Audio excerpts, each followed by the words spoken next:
Buenos días, oremos por favor.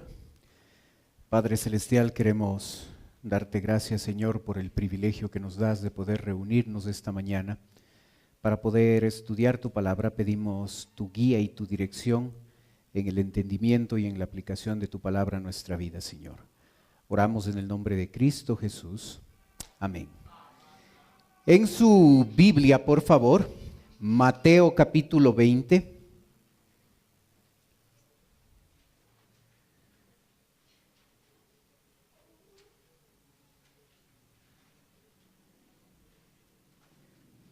Vamos a estudiar la parábola que se encuentra en Mateo capítulo 20.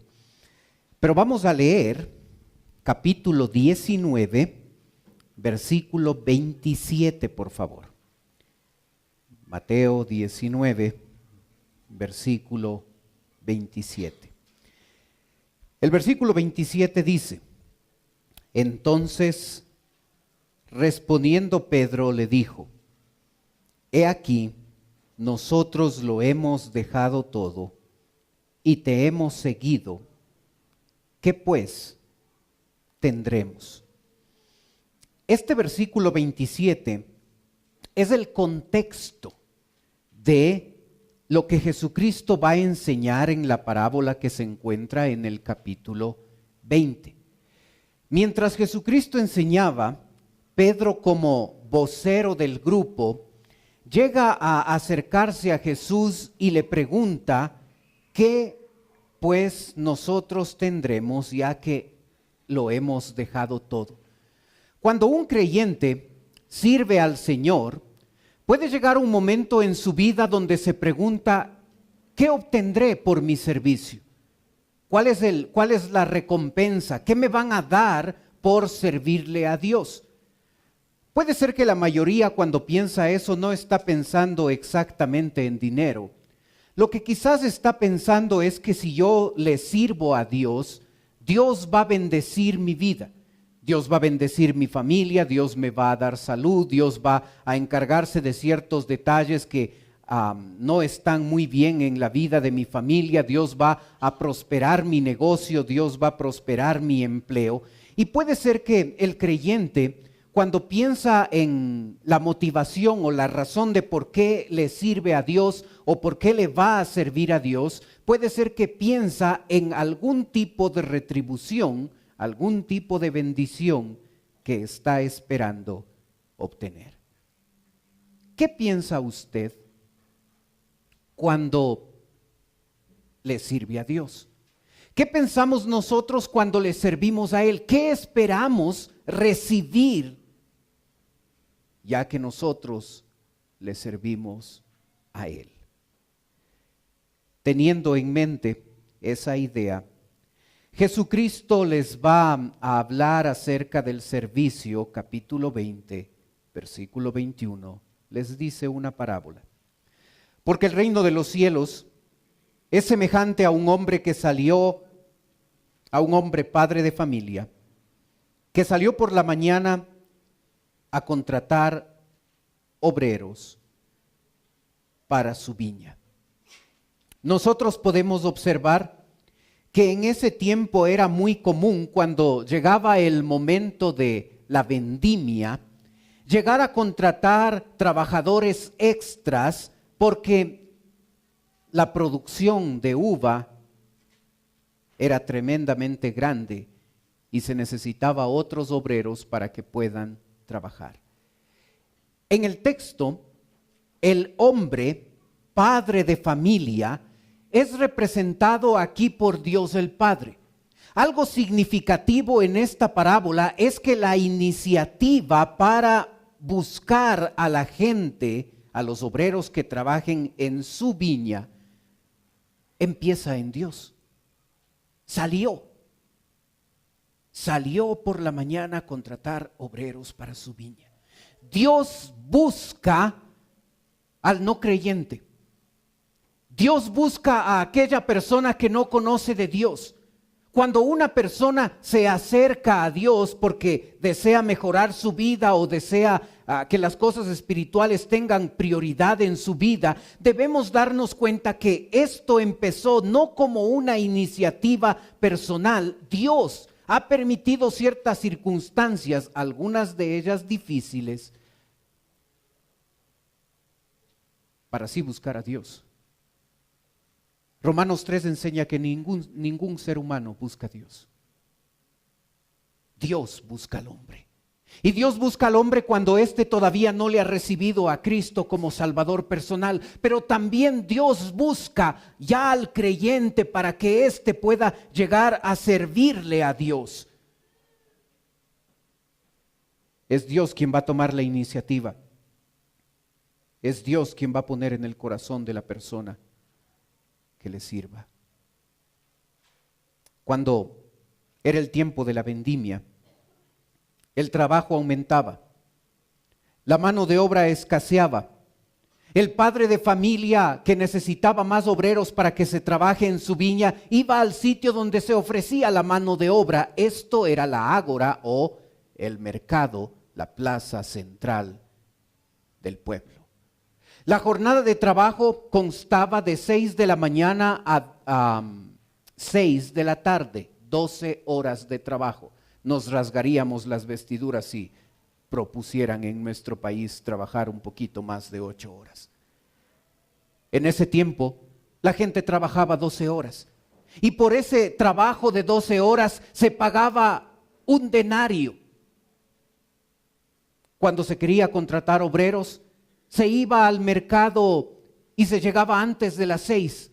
Así es que de madrugada los trabajadores llegaban con sus asadones y se colocaban ahí en el mercado, y luego el que quería contratar llegaba también antes de las 6 y contrataba, arreglaba la paga, todo eso, y cuando todo el contrato estaba arreglado, llevaba a los nuevos trabajadores a su viña para que estos puedan realizar el trabajo. Interesante en esta parábola que los momentos en que la gente, los obreros son contratados, son a diferentes horas del día. Observe versículo 1, por favor, de nuevo. Porque el reino de los cielos es semejante a un hombre padre de familia que salió por la mañana a contratar obreros para su viña, y habiendo convenido con los obreros en un denario, los envió a su viña saliendo cerca de la hora tercera del día. Vio a otros que estaban en la plaza desocupados y les dijo: id también vosotros a mi viña y os daré lo que es justo. Y ellos fueron. Salió otra vez cerca de las horas sexta y novena e hizo lo mismo. Y salió cerca de la hora undécima. Halló a otros que estaban desocupados y les dijo: ¿por qué estáis aquí todo el día desocupados? Les dijeron: porque nadie nos ha contratado. Él les dijo: id también vosotros a la viña y recibiréis lo que es justo. Observa la gráfica siguiente en la pantalla. 12 horas de trabajo. Observa que algunas de ellas están marcadas con color.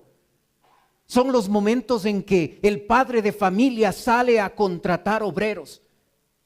Sale en la mañana antes de las 6. Sale a la hora tercera, es decir, 9 de la mañana. Sale a la hora sexta, 12 de la mañana, y sale a la hora novena, 3 de la tarde. Y luego sale a la hora undécima, 5 de la tarde. Y sabe, para el no cristiano, esta parábola representa los momentos en que el no creyente llega a recibir a Cristo como Salvador personal.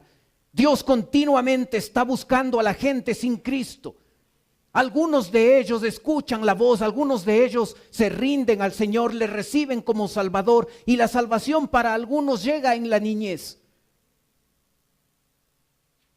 Para otros llega en la juventud. Para otros cuando son adultos jóvenes, para algunos cuando son adultos maduros, y para algunos llega a la salvación cuando ya son ancianos.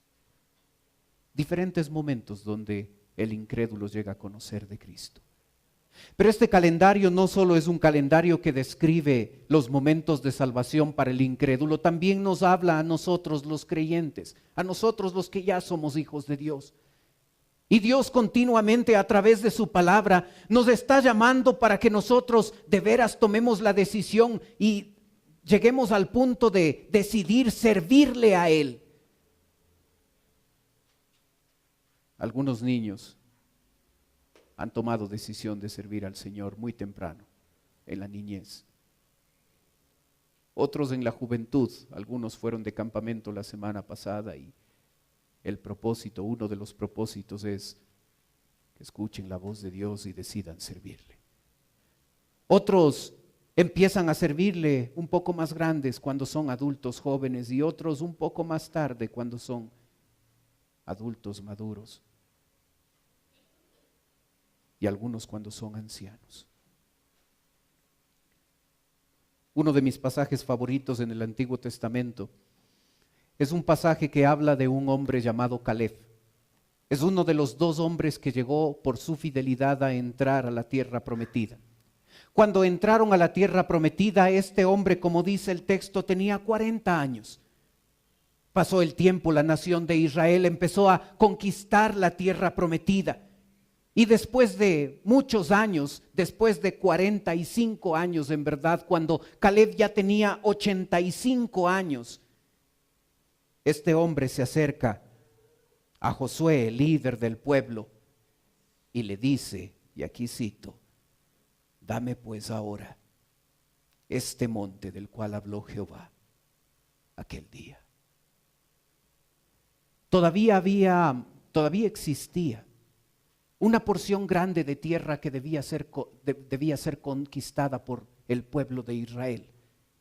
Y este hombre a sus 85 años de edad le dice al líder, a Josué, le dice, dame este monte, dame este lugar, yo quiero que me des en herencia y yo voy a ir y voy a conquistar esta tierra para mi familia, para mí.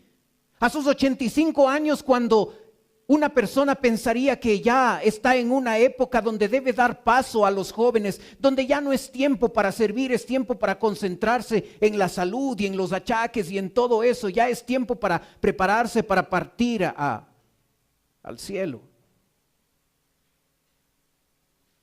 Caleb, fortalecido en el Señor, le dice, dame pues ahora este monte. Hermanos, los jóvenes a veces piensan que el servicio al Señor es algo que deben ellos hacer después de unos años.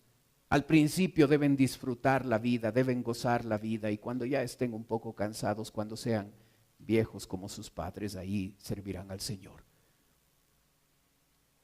Los ancianos dicen, ya no hay fuerzas, así es que es tiempo de dar paso a la juventud para que los jóvenes le sirvan al Señor.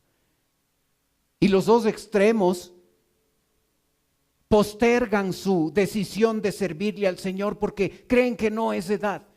Y hermanos, si usted está vivo, y creo que todos están vivos todavía, es momento para servir al Señor. No importa si es joven, no importa si es anciano, esta parábola nos enseña nuestra responsabilidad de recibir el llamamiento al servicio que Dios nos hace para que nosotros de veras nos conectemos con este trabajo de servir al Señor. En el verso 6, cuando Dios se acerca al ser humano, al no cristiano le va a encontrar en la miseria. No importa cuán exitoso parezca. El texto dice, y saliendo cerca de la hora 11 halló a otros que estaban desocupados. Y les dijo, ¿por qué estáis aquí todo el día desocupados?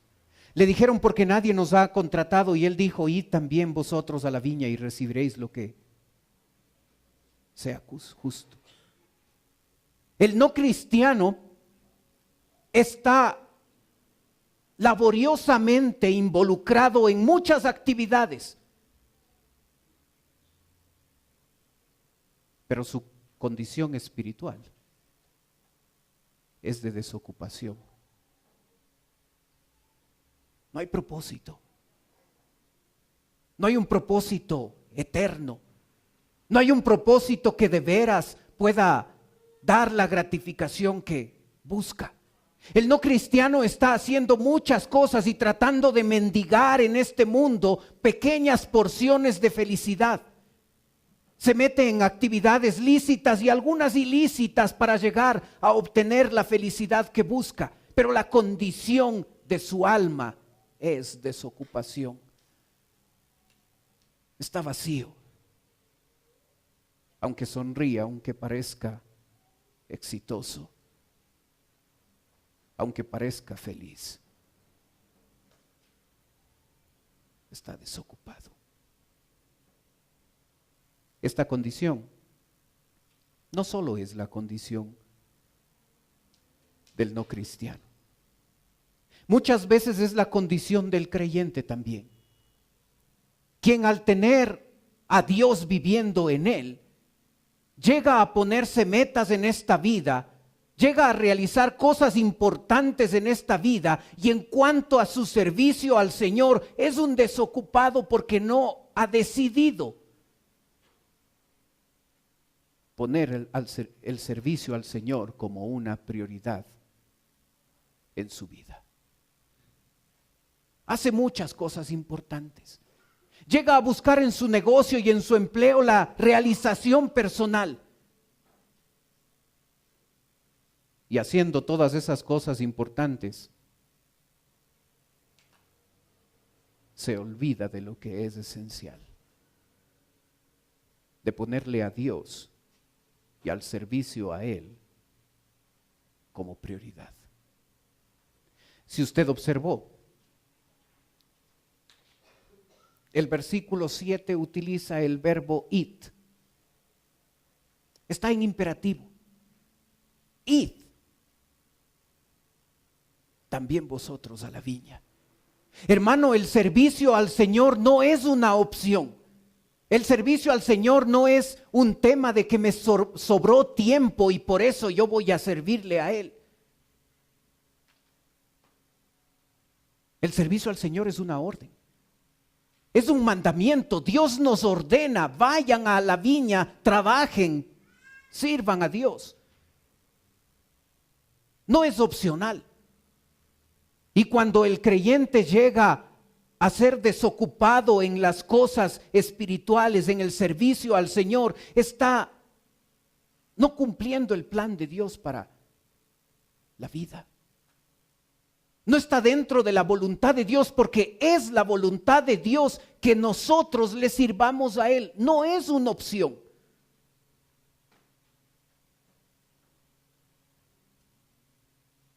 Todo creyente en la iglesia a la que pertenece debería buscar un lugar y un espacio donde servirle al Señor. Nosotros en nuestra iglesia tenemos un método que ayuda a toda persona a poder encontrar el ministerio, el lugar de servicio donde puede serle útil a Dios. A esto llamamos los niveles, nivel 1, nivel 2, nivel 3, nivel 4. De cuando en cuando, de acuerdo a la necesidad, vamos abriendo estos pequeños cursos para guiar a la gente a que pueda enchufarse con el servicio al Señor. En esta iglesia no hay pretexto. Hay un método y hay lugar para servir. El que no quiere servir, no quiere servir. No vamos a obligar a la gente que no quiere, pero en esta iglesia hay un método, hay un mecanismo para poder hacerlo. Id también vosotros a mi viña.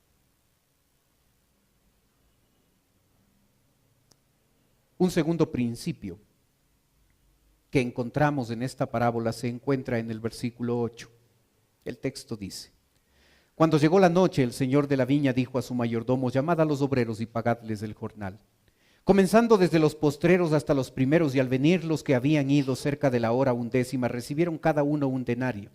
Al venir también los primeros pensaron que habían de recibir más, pero también ellos recibieron cada uno un denario. Lo interesante de esta parábola es que dentro de todas las cosas de las que nos habla el contratar obreros, el realizar un contrato verbal, el salir al mercado para contratar a obreros, el poder contratar a gente a tiempo parcial por pocas horas del día, el pagar un denario a la gente y todos esos detalles en cuanto a la contratación, era algo muy conocido por los que le estaban escuchando a Jesús. Era algo típico, se realizaba con frecuencia esto porque frecuentemente se contrataba gente para que pueda trabajar en el campo. En esta parábola hay algo inusual. Solo una cosa es inusual. La cosa inusual es empezar a pagar el jornal, empezando por la persona que había trabajado menos y luego pagar a aquel que había trabajado la jornada completa. Lo que usualmente se hacía es empezar a pagar el jornal a aquella persona que había completado sus 12 horas y luego se continuaba pagando a aquellos que habían trabajado menos horas. En la parábola se lo hace al revés. Y el propósito para hacerlo de esa forma es que los primeros trabajadores, es decir, aquellos que habían trabajado 12 horas, a través de pagar primero un denario a los últimos, estos que habían trabajado todo el día pudieran reflejar lo que realmente había en su corazón. A estos jornaleros no les pareció justo. Lo justo era pagarles un denario y estaban recibiendo un denario, pero no les pareció justo que se les pague un denario a ellos y también a aquellos que habían trabajado solo una hora del día, algunos un poco más, también se les pague una hora. Levítico 19 y Deuteronomio 24 nos llega a enseñar que el jornal debía ser pagado al final del día. Era considerado opresión. Era considerado un pecado cuando el dueño de la viña llegaba a pagar ese sueldo, ese denario, al siguiente día. No había cómo hacerlo.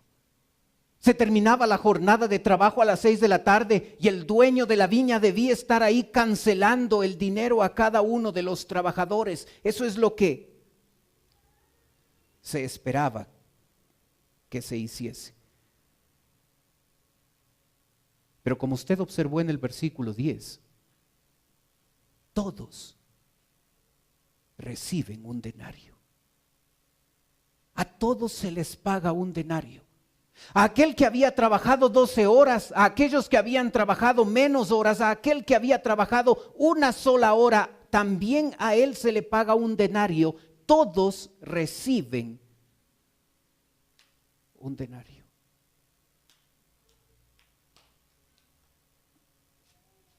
Este tipo de comportamiento por parte del señor de la viña llega a producir murmuración.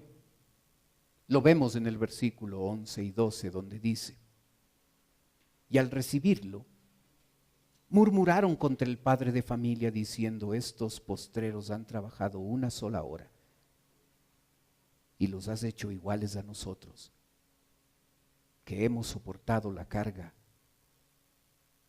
y el calor del día. ¿Cómo se sentiría usted si usted estaría en ese caso? Imagine que usted ha trabajado 12 horas del día, le prometieron un denario y eso es lo que le pagaron un denario. No le estaban haciendo injusticia. Pero durante el día son contratados otros trabajadores que cumplen la misma función. Uno de ellos viene a las 5 de la tarde, trabaja una hora y a las 6 de la tarde este hombre también recibe un denario y solo trabajó una hora. ¿Se hubiera sentido como que no es justo? ¿Se hubiera sentido como que, pero, cómo así? Los que trabajaron 12 horas habían soportado la carga del día y el calor del día. La carga del día era tremendo en esa época donde se realizaba la vendimia, Porque la verdad, el problema en ese momento era el hecho de que había gran calor. Y no solo eso, el viento oriental, al cruzar el desierto, llegaba a secarse tanto que la persona que trabajaba en ese horario tenía dificultad aún de respirar. Era difícil trabajar en ciertas horas del día, sumado el calor. Algunos, estos que trabajaron 12 horas, aun cuando se les está dando lo que se les prometió, lo que era justo,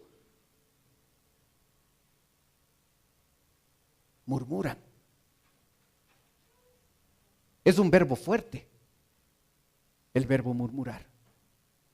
Es un verbo que se encuentra conjugado en tiempo imperfecto. Esto significa que no solo murmuraron una vez, sino continuamente estaban murmurando. Estaban gruñendo, estaban refunfuñando, estaban en desacuerdo con la actuación de este dueño de la viña. Pero el dueño de la viña les va a responder. Y desde el versículo 13 hasta el versículo 15, nosotros vamos a encontrar 3 preguntas. Y cada una de esas preguntas va a reflejar un peligro en el que usted y yo podemos caer cuando estamos involucrados en el servicio a Dios. El versículo 13 dice: Él respondiendo dijo a uno de ellos: amigo, no te hago agravio. ¿No conviniste conmigo en un denario? Toma lo que es tuyo y vete, pero quiero dar a este postrero como a ti. No había injusticia. El contrato verbal de trabajo había determinado lo que era justo en la sociedad en ese momento: un denario por 12 horas de trabajo. Pero sabe, hermano, cuando el creyente llega a servir a Dios, olvidándose de que es un privilegio, se ha dañado algo en el servicio. Hermano, Dios no nos debe nada. Dios podría hacer todo esto a través de los ángeles. Dios nos ha escogido a nosotros, gente que no se merece nada, y nos ha dado el privilegio de servirle. Y cuando el creyente no llega a entender que es un privilegio, su actitud va a cambiar. Su motivación va a cambiar. Cuando lo que hago, cuando en el ministerio en el que usted y yo estamos, cuando lo que hacemos no lo consideramos un privilegio, hemos caído en el peligro que cayó este obrero al murmurar. El versículo 15 menciona un segundo peligro en el servicio a Dios. El texto dice: ¿no me es lícito hacer lo que quiero con lo mío? ¿O tienes tú envidia porque yo soy bueno? ¿Sabe? El segundo peligro tiene que ver con servir a Dios por interés. Llegar a pensar que al servirle al Señor, Dios me debe algo. No necesariamente plata.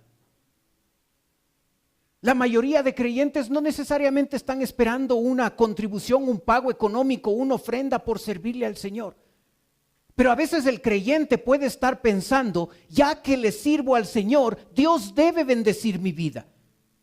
Ya que le sirvo al Señor, Dios debe bendecir mi familia y trabajar en la vida de este hijo, de esta persona, para que la cosa mejore. Ya que le sirvo a Dios, Dios debe darme la salud que no tengo. Ya que le sirvo al Señor, Dios debe prosperar mi negocio. debe prosperar mi empleo. Ya que le sirvo al Señor, Dios debe. Hermano, Dios no nos debe nada. Dios no nos debe nada. Nosotros somos los que pecamos y le ofendimos. Nosotros somos los que nos salimos del camino. Nosotros somos los que merecemos el castigo, y Él en su gracia y en su amor nos dio a su propio unigénito Hijo en la cruz de Calvario. Sin merecernos nos amó, sin merecernos nos dio vida eterna, sin merecernos nos ha dado el privilegio de servirle. Dios no nos debe nada. Y cuando yo le sirvo por interés, he caído en este peligro.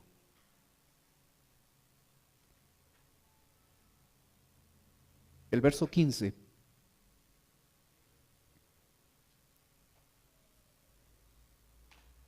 menciona un último peligro. Está en la pregunta final. ¿O tienes tú envidia porque yo soy bueno?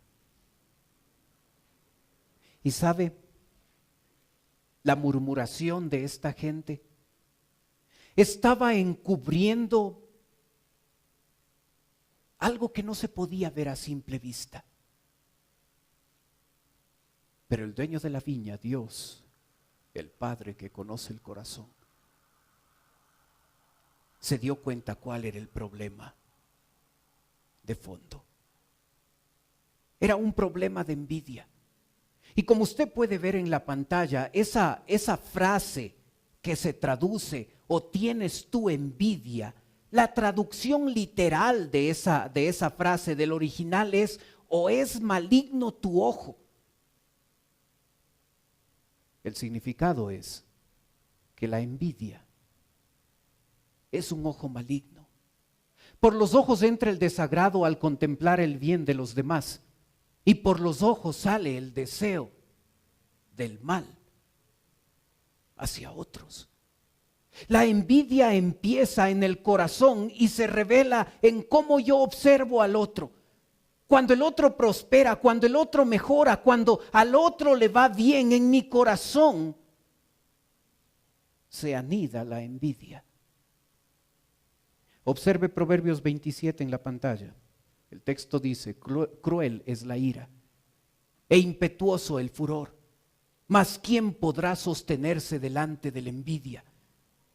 La crueldad que existe en la ira, lo impetuoso del furor, siendo pecados muy malos. Hay algo que es más desastroso que todo eso, y eso se llama envidia. ¿Quién podrá sostenerse delante de la envidia? La envidia revela ausencia de amor. Cuando usted y yo no nos podemos alegrar genuinamente porque al otro le va bien, hay problemas en el corazón, falta amor. ¿Sabe? La envidia está en el contexto del servicio. Ese es el tema, el servicio.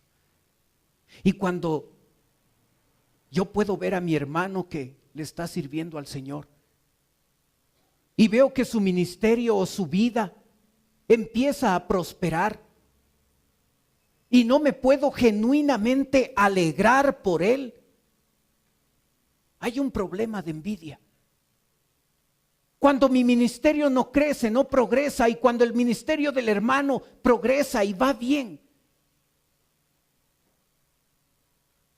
yo puedo sentir envidia. Esto no afecta solo a creyentes. Afecta a pastores, líderes de iglesias.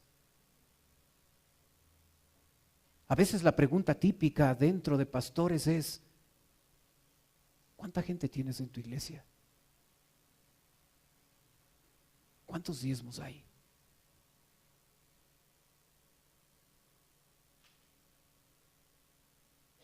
Envidia ministerial. La envidia ataca a otras áreas. Cuando vemos que una persona progresa económicamente, cuando vemos a una persona que le está sirviendo al Señor y llega a prosperar y nosotros cuestionamos esa prosperidad y no podemos genuinamente alegrarnos por el progreso, por el éxito de ese hermano, hay un problema de envidia en el corazón. La envidia muestra falta de amor.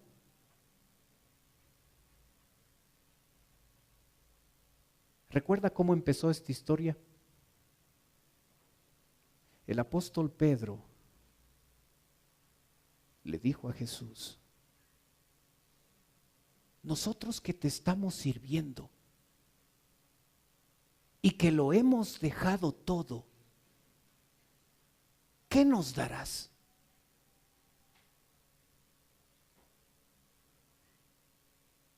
Y Jesucristo concluye su parábola en el verso 16 diciendo: así, los primeros serán postreros y los postreros primeros, porque muchos son llamados, mas pocos escogidos. Hermano, cuando usted y yo estemos frente al tribunal de Cristo, donde se determine la recompensa que cada uno de nosotros recibiremos por lo que hemos hecho en la vida o la pérdida de la recompensa por no haber hecho nada en esta vida, habrá sorpresas, habrá muchas sorpresas. Aquellos que estaban primeros, sirviendo al Señor, pero en el fondo de su corazón había orgullo y ambición, serán últimos. Pero aquellos últimos que de pronto no tenían un ministerio visible, de pronto lo que hacían no era muy conocido por el resto, pero estaban sirviéndole a Dios. Y aquellos que parecían últimos, que le servían con amor y gratitud a su Señor,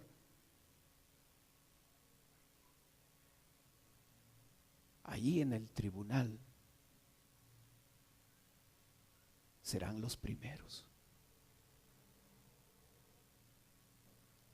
Tengamos cuidado, sobre todo aquellos que tenemos ministerios muy visibles, muy públicos. Tengamos cuidado de parecer los primeros, los más fervorosos, los más enchufados, los que más amamos a Dios, y en el fondo, en el corazón hay orgullo, hay ambición.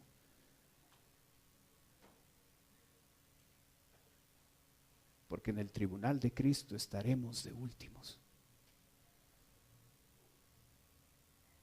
Pero aquellos que parecía que le servían a Dios de manera insignificante, que no era muy importante lo que hacían para Dios, aquellos que parecían de últimos, pero lo hacían con amor y gratitud, serán primeros cuando Dios les recompense. Hermano, tengamos cuidado con la envidia. Tengamos cuidado con que cuando genuinamente no me puedo alegrar por el progreso de mi hermano en su ministerio, en lo que está haciendo. Tengamos cuidado de estar sirviendo a Dios como si no fuera un privilegio, como si Dios nos debiera algo. Tengamos cuidado de que la motivación en nuestro servicio a Dios sea una motivación de interés, interés económico o interés de bendiciones, de éxito en nuestro trabajo. Tengamos cuidado de que nuestro servicio a Dios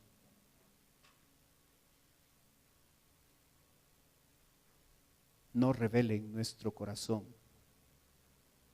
envidia hacia otros, porque no sabemos por qué a ellos les va bien y no a nosotros.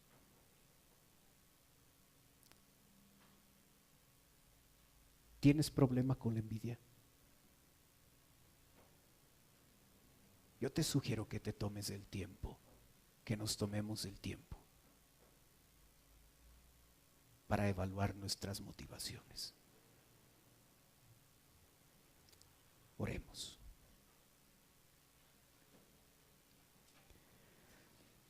Padre Celestial, te damos gracias por tu palabra. Te agradecemos por la bendición de poder servirte. Padre, yo te pido por aquellos creyentes que por poner otras cosas importantes en la vida se han olvidado de lo esencial. Se han olvidado de ponerte a ti en primer lugar, se han olvidado de servirte a ti. Te ruego también por otros creyentes que estamos sirviéndote. Ayúdanos, Señor, a evaluar las intenciones de nuestro corazón y a ver si lo que nos está moviendo a servirte es el interés. A ver si mientras te servimos, estamos actuando con envidia. No nos alegramos del progreso que el otro tiene. No sabemos por qué el otro progresa y nosotros no. Ayúdanos a servirte, porque es un privilegio. No nos debes nada. No somos merecedores de servirte, pero nos has dado la bendición y el privilegio de poder hacerlo. Ayúdanos a no perder esa actitud, a servirte como un privilegio.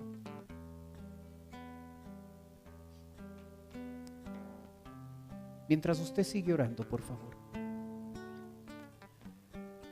Puede ser que esta mañana nos está visitando alguien por primera vez. Puede ser que usted viene por primera vez y usted dice: pastor, yo quisiera que usted ore por mí. Y mientras los demás tienen sus ojos cerrados, solo yo mirando, usted puede, si viene por primera vez, levantar un ratito su mano. Y con eso me está diciendo a mí: pastor, vengo por primera vez, ore por mí.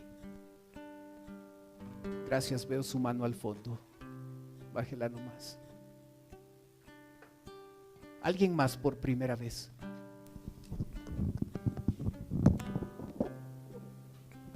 Veo sus manos, gracias. ¿Alguien más que nos acompaña por primera vez y desea que oremos por usted?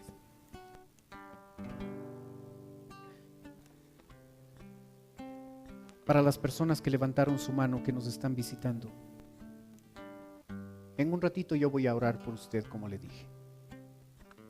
Quisiera ofrecerle algo más, totalmente voluntario, no se sienta presionado. Si usted desea, usted puede tomar sus cosas y puede pasar a la parte de abajo donde estoy yo. Si usted lo hace, una persona de nuestra iglesia se va a acercar y le va a llevar a otro lugar de la iglesia. Y en un lugar privado esa persona va a conversar un momento con usted. Si no quiere pasar, está bien. Pero si quiere hacerlo, siéntase en la confianza de hacerlo en este momento. Los demás tienen sus ojos cerrados para que a usted no le dé recelo, no le dé vergüenza de pasar. Pero si usted desea hacerlo, venga en este instante. Denos el privilegio de poder conversar un ratito con usted. Gracias por ser el primero. Venga nomás.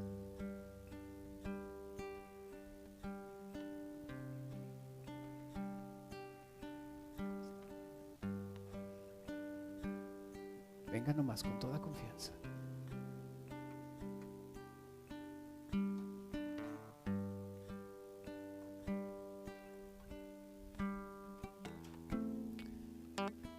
Padre Celestial, te ruego por las personas que acaban de pasar. Señor, si ellos todavía no te han recibido como Salvador, yo te ruego que en este momento que van a escuchar el Evangelio, hoy pueda ser el día de salvación. Te ruego por nosotros, tus hijos, Señor, a veces haciendo cosas tan importantes, nos olvidamos de lo esencial. Ayúdanos a tomar una decisión hoy. Ayúdanos a darnos cuenta de que el que no vive para servir, no sirve para vivir. Ayúdanos a servirte porque es el privilegio que nos has dado. Que ese sea nuestro deseo, Señor. Honrarte a ti a través de nuestro servicio. Adorarte a ti a través de nuestro servicio. Que lo hagamos con todas nuestras fuerzas, que te demos adoración a través de lo que hacemos. Señor, hoy quiero rendirte mi ser, darte mi corazón y vivir para ti.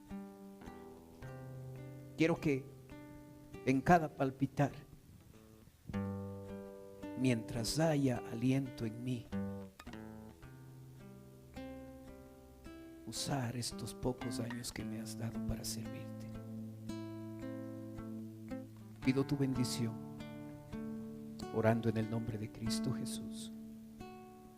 Amén. Puestos de pie, cantemos, por favor.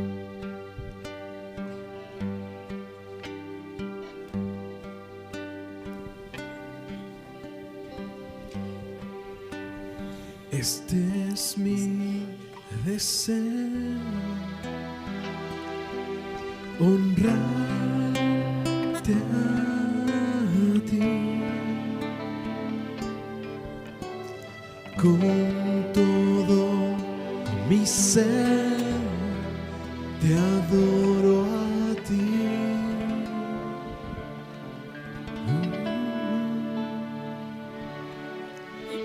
Con todas mis fuerzas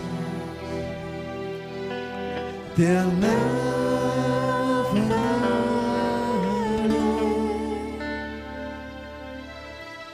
Mi adoración eres tú.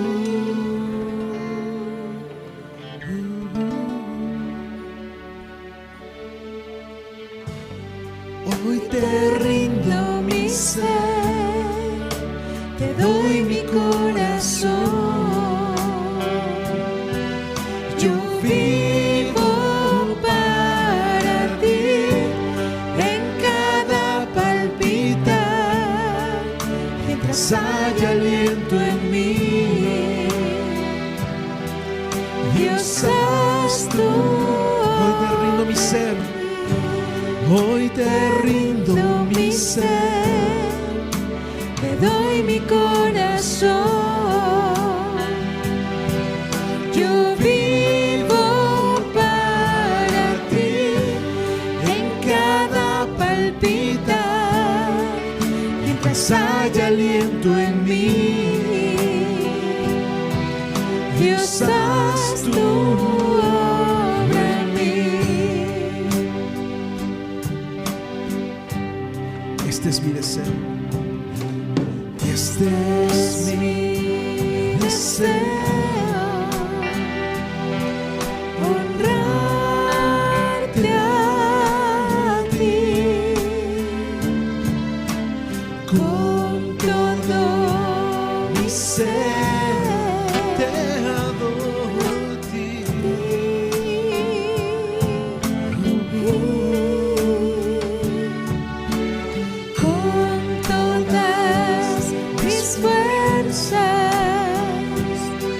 Te alabaré.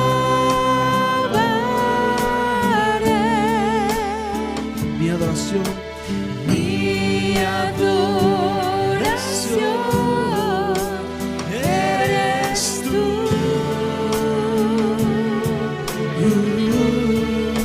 Hoy te rindo mi ser, hoy te rindo mi ser, te doy mi corazón. Vivo para ti, Señor. Yo vivo para ti en cada palpitar, mientras haya aliento en mí. Dios, haz tu obra. Dios, haz tu obra en mí. Hoy te rindo mi ser, te doy mi corazón. Señor. Yo vivo para ti en cada palpitar, mientras haya aliento en mí. Dios, haz tu obra, Señor. Una vez más, hoy te rindo mi ser. Hoy te rindo mi ser. Te doy mi corazón. Yo vivo para ti en cada palpitar, mientras haya aliento en mí. Dios, haz tu obra. Dios, haz tu obra en mí. Haz tu obra, Señor. Dios, haz tu obra en mí. Dios, haz tu obra en mí.